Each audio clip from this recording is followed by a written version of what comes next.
অনিষ্টি বা ক্ষতি আপনাদের কেউ করতে পারবে না।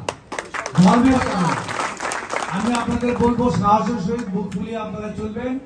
এই দেশ আপনার, আমার, আমরা সকলেই বাংলাদেশী, যার যার ধর্ম তার তার কাছে। সেই জন্য কেউ আমার দলের লোক হোক, আমার লোক হোক, কোন প্রকার বিঘ্ন ঘটালে আমাদের জানাবেন, আমরা এটা দেখবো। আমরা স্বাধীন দেশে, যেই কারণে আমরা এত মানুষের রক্তের বিনিময়ে আমরা নতুন একটি বাংলাদেশ পেয়েছি, বৈষম্য বিরোধী। ভাষার কারণে কেউ কোনো বৈষম্যের শিকার হবে না। আপনারা সংখ্যালঘু পরিচয়ে পরিচিত হবেন না, বাংলাদেশ হিসেবে পরিচিত হবেন। বাংলাদেশ আপনার জন্মের স্থান, এখানে আপনারা থাকবেন, কেউ দেশান্তরিত হবেন না। আমরা আগামী দিনে সকলে ঐক্যবদ্ধভাবে মিলেমিশে বৈষম্য বিরোধী একটি বাংলাদেশ গড়ে তুলবো ইনশাআল্লাহ, যেখানে কোনো হানাহানি মারামারি থাকবে না। আপনাদের সেই তুলনায় এটা উন্নতি ওরকম হয় না।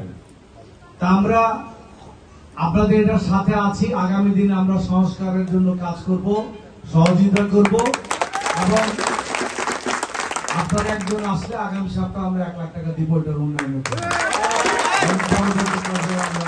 আমরা দেওয়ার চেষ্টা করব। আমি শুধু আপনাদের কাছে একটা নিবেদন রাখবো যে আপনারা এই দেশের সন্তান, আমরা সবাই বাংলাদেশী, সংখ্যালঘু বলে কোনো কথা নেই। যার যার ধর্ম আপনারা নির্বিঘ্নে সুন্দরভাবে উদযাপন করবেন, নির্ভয়।